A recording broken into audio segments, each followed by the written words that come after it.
Simple से मसालों के साथ मज़ेदार से कोफ्ता राइस खाने हैं तो मेरी वीडियो पे जुड़े रहिएगा, वीडियो एंड तक देखिएगा। इंशाल्लाह ये रेसिपी आपको बहुत पसंद आएगी, बहुत मज़ेदार से कोफ्ता राइस बनेंगे। अस्सलाम वालेकुम जी, कैसे हैं आप और क्या हाल-चाल हैं? बहुत-बहुत मेरी तरफ से आपको ईद मुबारक। तो चलिए बनाते हैं मज़ेदार से कोफ्ता राइस जो कि खाने में बहुत लज़ीज़, हर एक की पसंद। मेहमान आए तो ये डिश आपके टेबल पे ज़रूर होनी चाहिए। तो चलिए शुरू करते हैं मज़ेदार से कोफ्ता राइस। बिस्मिल्लाह। बासमती राइस लेंगे, अच्छी क्वालिटी के हों, फिर आपकी पुलाव या बिरयानी अच्छी बनती है। तो हम इसको भिगो लेंगे, कम से कम आधा घंटा भिगोना चाहिए। वॉश कर लेंगे इसको। सबसे पहले रेसिपी शुरू करने से पहले चावल को अच्छे से धो लीजिए, 3-4 पानी धो के फिर हम इसको रखेंगे आधा घंटा कम से कम। तो चावल भीगे हुए होना ज़रूरी है वरना आपके चावल अच्छे नहीं बनेंगे। तो जब वाइट पानी हो जाए तो बस चावल हमारे धुल चुके हैं।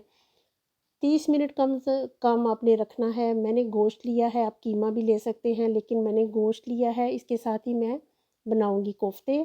तो हम अब कोफ्ते बनाना स्टार्ट करते हैं। मैं साथ-साथ चीज़ें बताती जाऊँगी, मैंने लिख भी दी हैं ताकि आपको आसानी रहे। पुदीने के पत्ते डाले हैं सबसे पहले मैंने, इससे बहुत अच्छा फ्लेवर आता है। आप डालेंगे फ्रेश धनिया जो कि हमारे खानों की जान है, पाकिस्तानी खानों की। तो सब्ज़ मिर्चें डाल देंगे, जितनी आपको अच्छी लगे उतनी डाल लीजिए। ये काफ़ी स्पाइसी मैंने बनाया है, इसी हिसाब से अगर आप चाहते हैं तो ऐसे ही बना लीजिए। छोटा-सा प्याज़ डालेंगे जो कि हमारे कोफ्तों को नरम कर देगा। कोई झंझट वाली मैं चीज़ें नहीं बताऊँगी। अंडा डाल दिया है मैंने एक, थोड़ा-सा मक्खन डाल देंगे जो कोफ्तों को नरम कर देगा। कोई लंबी-चौड़ी चीज़ें नहीं, आपकी रेसिपी, आपका खाना, आपका कोफ्ता राइस इतने मज़े के बनेंगे कि आपको इधर-उधर भागने की ज़रूरत नहीं कि ये चीज़ें इकट्ठी करें, ये करें तो फिर अच्छी डिश बनेगी, नहीं। अच्छे से ग्राइंड करेंगे आप, किसी भी आप कीमा मशीन में कर लीजिए, चॉपर में कर लीजिए, जैसे आपको ईज़ी लगे। मेरे पास ये चॉपर है, बहुत अच्छा चलता है मेरा ये काफ़ी सालों का, तो मैं इसी में सारे काम करती हूँ। बहुत अच्छे से मैंने इसको चॉप कर लिया है, अब हम इसको बाउल में ट्रांसफ़र कर लेंगे। फिर हम सारे मसाले डालेंगे, इसमें नमक डाल दिया है। अब डालेंगे हम इसमें सुरख मिर्चें जितनी आपको अच्छी लगे, मैंने ऊपर लिखा है जितनी-जितनी मैंने डाली हैं, लेकिन ये काफ़ी अच्छी बनी थी। हल्दी डाल दी, हमने चिली फ्लेक्स डाल दिए, गरम मसाला मैंने इसमें नहीं डाला, मैंने धनिया पाउडर डाला है और ज़ीरा पाउडर डाला है, वो भी घर का बना हुआ। लहसुन अदरक का पेस्ट डाला है, वो भी घर का बना हुआ। तो आप एक दफ़ा घर के बने हुए मसालों से ट्राई करें, फ़र्क आपको खुद ही पता चल जाएगा। तो सारे मसाले डाल के हम कीमे को अच्छे से आटे की तरह गूँध लेंगे। जितना हम इसको 3-4 मिनट कम से कम हम इसको गूँधेंगे। आटे की तरह गूँधिए, पहले मिक्स करिए, फिर इसको बिल्कुल आटे की तरह जैसे मैं गूँध रही हूँ वैसे गूँधिए। इससे ये होगा कि ना तो आपके कोफ्ते टूटेंगे, नरम बनेंगे और सॉफ्ट रहेंगे। तो बिल्कुल आप करके देखिएगा, फिर इसके बाद आपको पता चलेगा। तो मज़ेदार से कोफ्ते हमारे आज बनने वाले हैं, आपने वीडियो एंड तक देखनी है। 10 मिनट हम इसको रेस्ट देंगे, इसके बाद हम बनाएँगे इसके कोफ्ते। हाथों को मैंने तेल लगा लिया था और जितने साइज़ के आपको चाहिए बस आपने उतना साइज़ रख लेना है। मैंने दरमियाना रखा है, ना बड़े ना छोटे। तो बस जैसे मैं कर रही हूँ आपने बस ऐसे ही करना है। आपका कोफ्ता बिल्कुल नहीं टूटेगा, जो मर्ज़ी हो जाए, और नरम भी बनेगा। तो ट्राई करिएगा, वीडियो एंड तक देखिएगा। इंशाल्लाह आपकी ईद मैं दुआ करूँगी बहुत अच्छी सी गुज़रे और आपकी ये डिश बहुत मज़ेदार सी बने। और देखिए कोफ्ते हमारे 9 बनकर रेडी हो चुके हैं। इसको हम रख देंगे अब और दूसरा प्रोसीजर शुरू करेंगे। ईद की खुशियों को दुबाला कर देगी ये वाली डिश। मज़ेदार से कोफ्ते बनकर रेडी हैं। आप इनको वैसे भी पका सकते हैं, मसाले के साथ भी, लेकिन हम बनाएँगे कोफ्ता राइस। तेल डाल देंगे एक बर्तन में और फिर इसमें डालेंगे हम प्याज़ कटा हुआ। इसको हमने ब्राउन करना है जैसे हम पुलाव बनाते हैं या नमकीन चावल बनाते हैं। बस चम्मच चलाते रहिए ताकि इक्वल ब्राउन हो। अगर छोड़ देंगे तो फिर अच्छा नहीं ब्राउन होता। अब हम पानी डाल के ढकना दे देंगे। ढकना देंगे तो इसका फ्लेवर प्याज़ का अंदर ही रहेगा और बड़ा अच्छा सा आपका मसाला बनेगा। ढकना ज़रूर दीजिएगा जब पानी डालेंगे। और अब डाल देंगे नमक। ये थोड़े खड़े मसाले हैं, दालचीनी है, इलायची है और लौंग है, ज़ीरा है, काली साबुत मिर्चें हैं। इससे बड़ा अच्छा टेस्ट आएगा जब मुँह में आती है खाते वक़्त, तो बहुत टेस्टी लगता है। 1-2 मिनट भूनेंगे इनको भी और फिर हम डालेंगे इसमें मिर्चें। जल्दी जल्दी करना है ताकि हमारे मसाले तेल में जल ना जाएं। अदरक लहसुन का पेस्ट डाल दिया, 2 मिनट तक बस हम इसको ऐसे ही पकाएंगे। बड़ा अच्छा सा मसाला बनकर रेडी है। देखिए मसाला हमारा बिल्कुल मज़ेदार सा बन चुका है। देखिए अब हम डाल देंगे इसमें पानी। 1 प्याली मेरे पास चावल थे, मैंने 2 प्याली पानी डाला है।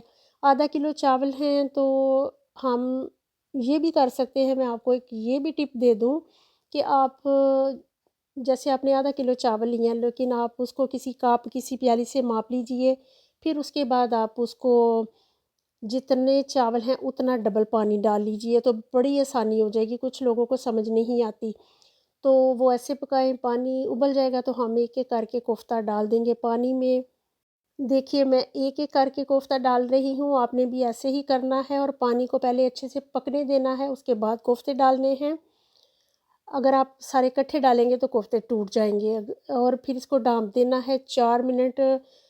दरमियानी आंच पे ये पक रहे हैं। 4 मिनट के बाद कुछ ऐसी शक्ल आई है। अब हमने, ये राज है कि कोफ्ते आपके टूटे नहीं, जैसे मैं हिला रही हूँ वैसे ही आपने इनको हिलाना है। देगची को पकड़ के बस इसको थोड़ा सा हिला दीजिए। इसके बाद 4 मिनट तक हम फिर इसको ढक देंगे, क्योंकि बड़े गोश्त के मैं बना रही हूँ ये कोफ्ते, तो थोड़ा सा गलाना है इसको। 4 मिनट के बाद हम डाल देंगे इसमें जो हमने भिगो के चावल रखे थे वो डाल दिए। बहुत मज़ेदार सी इंशाल्लाह आपकी ये कोफ्ता राइस की रेसिपी बनने वाली है। डिश बहुत मज़े की बनेगी। अब इसमें मैंने साबुत टमाटर डाल दिया है, धनिया, पुदीना, हरी मिर्चें सब कुछ डाल देंगे इसके अंदर। कलर देखिए और टेस्ट देखिएगा। जो हमने ऊपर से टमाटर डाला है, हरी मिर्चें डाली हैं, धनिया डाला है, थोड़ा सा पुदीना भी मैं डालूँगी, पुदीने के पत्ते। मिक्स करेंगे हम इसको और फिर हम इसको पकाएँगे। देखिए कितनी खुशबू आ रही है मेरे किचन में माशाल्लाह। और बड़े अच्छे से कोफ्ते हमारे बनकर रेडी हैं। थोड़ी-सी कोफ्तों पे मेहनत होती है, बाकी चावल पकाना तो बिल्कुल आसान सा है। तो जो नई सीखने वाली बच्चियाँ हैं ना, उनके लिए मैंने इसलिए तफ़सील से रेसिपी दे दी है। थोड़ा-सा मैंने फ्राइड ऑनियन डाले हैं, जो कि मैंने पहले फ्राई करके रखे हुए थे। किसी दिन मैं प्याज़ फ्राई जो हम बिरयानी वग़ैरह या किसी भी चीज़ में डालते हैं, उसकी रेसिपी भी आपसे शेयर कर दूँगी। तो देखिए हमारा पानी बिल्कुल सूख चुका है, बस अभी इसी पॉइंट पे हमने दम लगाना है। पानी को हमने बिल्कुल सुखाना नहीं है, मैं कुछ भी नहीं करती, जल्दी-जल्दी दम लग जाता है। अच्छी क्वालिटी के चावल हैं, इनको कुछ भी नहीं होना, तो बस इतना सा पानी होना चाहिए। तो हम अपनी चीज़ें ऊपर डालेंगे, प्याज है, लेमन है, हरी मिर्चें मैं डालूँगी, पुदीने के पत्ते, और इसमें सारी चीज़ें डाल के और फ्राई प्याज डाल के सारा, तो फिर हम इसको दम लगाएँगे। चीज़ें रखते-रखते भी हमारा पानी थोड़ा-सा सूख जाना है। मैंने वीडियो तेज़ चला दी थी ताकि आपका टाइम बच जाए। अब आपको जो कलर पसंद हो, फूड कलर, येलो, मैंने ऑरेंज डाला है, आपको जो भी पसंद हो वो थोड़ा-सा डाल दीजिए। बस जी, ये हमारा रेडी हो गया। प्याज़ डाल दिए ऊपर से और दम लगा देंगे 15 मिनट, कुछ भी नीचे भी मैंने नहीं रखा। 2-3 मिनट में तेज़ आँच पे और हल्की आँच पे दम दूँगी, 15 मिनट। तो बस देखिए कितने मज़ेदार से चावल बनकर रेडी हैं और इतनी प्यारी खुशबू आ रही है। वीडियो को ना देखिए कि अच्छी बनी या बुरी, आप ये रेसिपी ट्राई करिएगा, बहुत मज़ेदार से चावल। चलिए अब आप डिश में डालते हैं। देखिए कितनी प्यारी सी डिश, ये डिश आपके टेबल पे होनी चाहिए। अभी मैं सर्व करके भी आपको दिखाऊँगी, जाइएगा कहीं मत। देखिए कितना प्यारा सा हमारा खाना बनकर रेडी है। और देखिए आपको डिश आउट करके भी दिखाते हैं। बहुत मज़ेदार, जूसी, टेस्टी कोफ्ते और राइस बनकर रेडी हैं। घर वालों को सच में बहुत पसंद आए थे। ज़रूर बनाइएगा, एंजॉय करिएगा और मुझे अपनी दुआओं में याद रखिएगा। और बताइएगा आपको ये रेसिपी कैसी लगी, कमेंट करिएगा, फ़ीडबैक ज़रूर दिया करें ताकि मैं आपके लिए नई-नई मज़ेदार सी रेसिपियाँ लेके आऊँ। फिर मेरा हौसला भी बढ़ता है जब आप मुझे बताएँगे। तो आपने ज़रूर बताना है कैसी लगी ये आपको रेसिपी। मैं दुआ करूँगी आपकी बहुत अच्छे से ईद गुज़रे। देखिए मैं आपको तोड़ कर भी दिखाती हूँ कितना नरम सा हमारा कोफ्ता बनकर रेडी है। देखिए बिल्कुल मज़ेदार, खाली खा के भी आप इसको देखिए। आप इसको मसाले वाले भी बना सकते हैं, मैं किसी दिन और भी रेसिपी दूँगी। तो देखिए कितने प्यारे से चावल बनकर रेडी है। मिलते रहेंगे नई-नई रेसिपीज़ के साथ। अपना और अपने प्यारों का ख़्याल रखिएगा और मुझे बताइएगा ये कैसी लगी आपको मेरी रेसिपी। अगर अच्छी लगी तो लाइक, शेयर और सब्सक्राइब करना मत भूलिएगा। तो मिलेंगे फिर मज़ेदार सी नई रेसिपी के साथ। ओके जी, बाय। अल्लाह हाफ़िज़।